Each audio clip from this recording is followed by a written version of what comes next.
नमस्कार दोस्तों, मेरा नाम है शिवशंकर और आप देख रहे हो क्रैक इंटरव्यू विद शिव।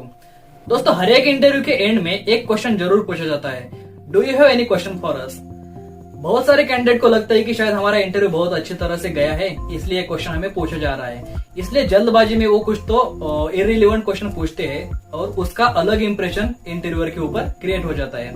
बहुत सारे कैंडिडेट यहाँ पे कंफ्यूज भी हो जाते हैं और इस क्वेश्चन का जवाब नहीं दे पाते हैं। तो दोस्तों, आज की इस वीडियो में हम वही देखेंगे कि आपको किस टाइप के क्वेश्चन इंटरव्यूअर को पूछने चाहिए। अगर आप इस क्वेश्चन का जवाब देते हो तो उसका क्या इम्पैक्ट क्रिएट होता है, अगर आप जवाब नहीं देते हो तो उसका क्या इम्पैक्ट क्रिएट हो जाता है, इंटरव्यूअर आपको ये क्वेश्चन क्यों पूछता है, अगर आप इस क्वेश्चन का जवाब नहीं देते हो तो फिर आपके हायरिंग के ऊपर इसका इम्पैक्ट कुछ होता है क्या, ये सब चीजों के बारे में दोस्तों आज की इस वीडियो में हम देखने वाले हैं।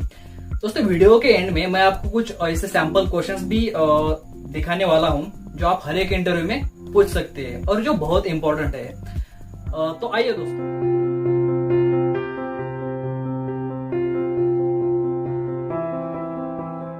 एक जाहिर सी बात है कि जहां जहां पर टू वे कम्युनिकेशन रहता है वहां पे एक क्वेश्चन आता ही है, मतलब ये तो नेचुरल है। फॉर एग्जाम्पल, आपको याद रहेगा आपके स्कूल में जब भी टीचर कोई टॉपिक पढ़ाते थे तो हमें पूछते थे कि आपको कुछ डाउट है क्या, आपको कुछ क्वेश्चन है क्या। अगर हमने एक स्पीकर का एग्जाम्पल लिया जो स्पीच देता है, वो हमें एक क्वेश्चन नहीं पूछेगा क्योंकि वो अकेला बात कर रहा है। मतलब जहां पर एक पार्टी है और दूसरी पार्टी है, अगर वो एक दूसरे के साथ कुछ तो कम्युनिकेशन कर रहे हैं तो ये क्वेश्चन वहां पे जरूर आता है, आपको कुछ डाउट है क्या, आपको कुछ डाउट है क्या। तो दोस्तों, इंटरव्यूअर हमें ये क्वेश्चन क्यों पूछता है फिर। दोस्तों, इंटरव्यूअर हमें ये क्वेश्चन इसीलिए पूछता है क्योंकि इंटरव्यू के टाइम पे भी 1 घंटे में या 1.5 घंटे में आपको कुछ तो डाउट्स आए होंगे, आपको आपके दिमाग में कुछ तो क्वेश्चंस चलते होंगे, या आपको आपके कंपनी के बारे में कुछ डाउट्स होंगे, या आपको कंपनी के टेक्नोलॉजी के बारे में कुछ तो डाउट्स होंगे, आपको आपके रोल के बारे में कुछ तो डाउट्स होंगे। तो दोस्तों, इसीलिए इंटरव्यूअर आपको एक क्वेश्चन पूछता है। अगला इंपॉर्टेंट सवाल दोस्तों ये है कि अगर आपने इस क्वेश्चन का जवाब नहीं दिया, मतलब आपने बोला समझो कि no sir, I am good, I don't have any question, तो दोस्तों इसका इंपैक्ट हायरिंग के ऊपर होता है क्या। दोस्तों, मैं आपको एक चीज क्लियर कर देता हूं यहाँ पे कि इस क्वेश्चन का हायरिंग के ऊपर मोस्टली कुछ भी इंपैक्ट नहीं होता, लेकिन कई केसेस में इसका इंपैक्ट हो भी सकता है, जो मैं आपको आपके साथ डिस्कस करने वाला हूं कुछ देर में। दोस्तों, लेकिन अगर आप इस क्वेश्चन का जवाब देते हो तो आपको आपकी वैल्यूज प्रेजेंट करने की एक बहुत अच्छी अपॉर्चुनिटी यहाँ पे मिलती है। फॉर एग्जाम्पल दोस्तों, समझो आपने उनको पूछा कि अगर मैं ये कंपनी ज्वाइन करता हूं तो मेरे इस रोल के क्या रिस्पॉन्सिबिलिटीज होंगे। तो दोस्तों, इस क्वेश्चन से ये क्लियर हो जाता है कि आपको एक तो कॉन्फिडेंस है कि आप कंपनी में ज्वाइन कर सकते हो, मतलब आप शॉर्टलिस्ट हो जाओगे, इसका आपको कॉन्फिडेंस है। दूसरा इंपॉर्टेंट चीज दोस्तों, आपको क्यूरियोसिटी है कि इस रोल की क्या रिस्पॉन्सिबिलिटी है। दोस्तों, समझो आपने ऐसा क्वेश्चन पूछा जो आपको इंटरव्यू के दौरान आया था, तो इससे ये भी दिखता है कि आपका पूरे इंटरव्यू में कंसंट्रेशन बहुत अच्छा था। दोस्तों, अगर आप क्वेश्चन पूछते हो तो एक तो आपको कॉन्फिडेंस दिखता है, आपकी क्यूरियोसिटी दिखती है, आपका कॉन्सेंट्रेशन दिखता है, आपका कंपनी में काम करने का इंटरेस्ट दिखता है। तो ये सब वैल्यूज दोस्तों अगर आप वहां पे रिप्रेजेंट करते हो तो उसका एक अलग इंप्रेशन रहता है। माना कि आपका अब तक इंटरव्यू बहुत अच्छी तरह से गया है, लेकिन ये उसमें एक एडिशनल रहेगा। तो दोस्तों, अब आप बोलोगे कि ये तो सब ठीक है, लेकिन हमें किस टाइप के क्वेश्चन पूछने चाहिए। दोस्तों, जब आप क्वेश्चन पूछ रहे हो तो आप एक चीज की याद रखिए कि आपको रिलेवेंट क्वेश्चन ही पूछने चाहिए। फॉर एग्जाम्पल, आप इंटरव्यू के दौरान जो आपको क्वेश्चन आए थे वो यहाँ पे पूछ सकते हो। आप कंपनी के टूल्स के बारे में, टेक्नोलॉजीज के बारे में पूछ सकते हो, आप कंपनी के बारे में पूछ सकते हो।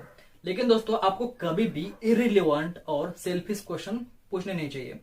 इररिलेवेंट क्वेश्चन फॉर एग्जाम्पल, अगर आप पूछोगे कि आप कहाँ से हो, मतलब इस क्वेश्चन का और ये हायरिंग का या इंटरव्यू का कुछ भी रिलेवेंस नहीं है, करेक्ट। तो आपको ऐसा क्वेश्चन नहीं पूछना चाहिए। और सेल्फिश क्वेश्चन फॉर एग्जांपल कि आप बोलोगे कि सर मेरा कितने दिन में प्रमोशन हो जाएगा, या आप बोलोगे कि सैलरी टाइम पे हो जाती है क्या। तो दोस्तों, अगर आप ऐसे क्वेश्चन पूछोगे तो ये थोड़ा कमर्शियल लगता है। मतलब आप इन शॉर्ट क्या कर रहे हो, आप आपके करियर से ज्यादा, आपके वर्क से ज्यादा आप क्या कर रहे हो, आपके प्रमोशन को या आपके पैसों को आप ज्यादा महत्व दे रहे हो। तो दोस्तों, इसका इम्पैक्ट हायरिंग के ऊपर डेफिनेटली हो सकता है। मतलब जब भी इंटरव्यू हो जाता है, आपके 2-3 राउंड्स हो जाते हैं दोस्तों, तो कंपनी जिन्होंने जिन्होंने ये इंटरव्यू लिया है उनका इंटरनल डिस्कशन होता है, मतलब एचआर के साथ या जिन्होंने इंटरव्यू लिया है उन सब के साथ इंटरनल डिस्कशन होता है।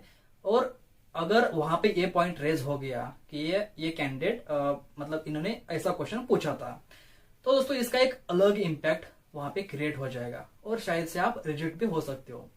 दोस्तों मैं अब आपको ऐसे कुछ रिलेवेंट क्वेश्चंस बताने जा रहा हूं जो शायद रिपीटेड हो सकते हैं, लेकिन वो बहुत नेचुरल है, वो हर एक कैंडिडेट के दिमाग में जरूर आ सकते हैं। फॉर एग्जाम्पल आप शुरू कर सकते हो कि कंपनी क्या करती है।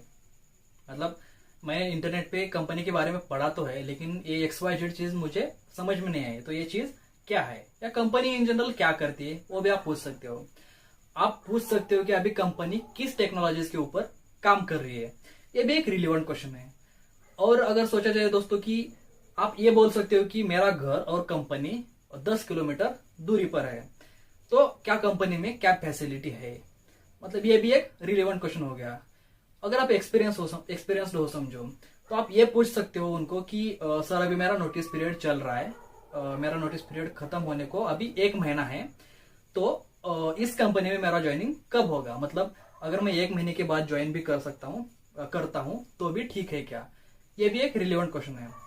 अब दोस्तों मैं आपको सबसे इंपॉर्टेंट क्वेश्चन बताने वाला हूं जो हर एक कैंडिडेट उनके इंटरव्यू में डेफिनेटली पूछ सकता है और उसका एक बहुत अच्छा इंप्रेशन क्रिएट हो जाता है।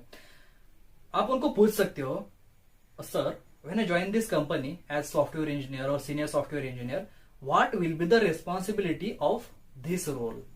ये सबसे इंपॉर्टेंट क्वेश्चन है दोस्तों, क्योंकि अगर आप उस रोल के लिए ज्वाइन कर रहे हो तो उनको समझेगा कि आप क्यूरियस भी हो कि आपका क्या क्या रेस्पॉन्सिबिलिटी होगा फॉर दैट रोल। तो दोस्तों ये थे कुछ क्वेश्चंस, सैंपल क्वेश्चंस जो आप हर एक इंटरव्यू में डेफिनेटली पूछ सकते हैं। दोस्तों इसके अलावा भी आपको इंटरनेट पे बहुत सारे क्वेश्चंस मिलेंगे, वो आप प्रिपेयर कर सकते हो। एक चीज तो है दोस्तों, अगर आपको पता है कि ये क्वेश्चन इंटरव्यू में आने ही वाला है तो डेफिनेटली आपको ये प्रिपेयर करके जाना चाहिए, क्योंकि दोस्तों आपको वो भी याद रहेगा कि स्कूल में जब भी हमें बताया जाता था कि ये क्वेश्चन कल के एग्जाम में आने ही वाला है, तो हम बाकी सारे क्वेश्चन छोड़ के उसी क्वेश्चन के ऊपर फोकस करते थे, क्योंकि आपको पता था कि शायद अगर दूसरे क्वेश्चन आए भी नहीं हमें, मतलब दूसरे क्वेश्चन का जवाब आया भी नहीं, तो एटलीस्ट हम इसी क्वेश्चन का तो अच्छे तरह से जवाब वहां पे लिख सकते हैं। तो वही दोस्तों वह होता है कि जब भी आपको पता रहता है कि कई क्वेश्चन इंटरव्यू में डेफिनेटली आने ही वाले, तो आपको वो प्रिपेयर करके भी जाना चाहिए। तो दोस्तों आई होप कि आपको ये वीडियो अच्छा लगा हो, इसका कंटेंट आपको अच्छा लगा हो। अगर आपको ये वीडियो अच्छा लगा है तो इसको जरूर लाइक कर देना, और दोस्तों आपके रिलेटिव्स, आपके फ्रेंड्स, आपके कॉलेज मेट्स, आपके क्लासमेट्स, इन सब के साथ इस वीडियो को जरूर शेयर कर देना, क्योंकि शायद कई दिनों में उनका इंटरव्यू रहेगा, तो ये वीडियो उनको जरूर हेल्प कर देगा। तो इसी के साथ दोस्तों मैं शिवशंकर आपसे इजाजत देता हूँ, फिर मिलूंगा आपको ऐसे ही जबरदस्त interview tips and corporate tips के साथ। तब तक के लिए देखते रहिए क्रैक इंटरव्यू विद शो।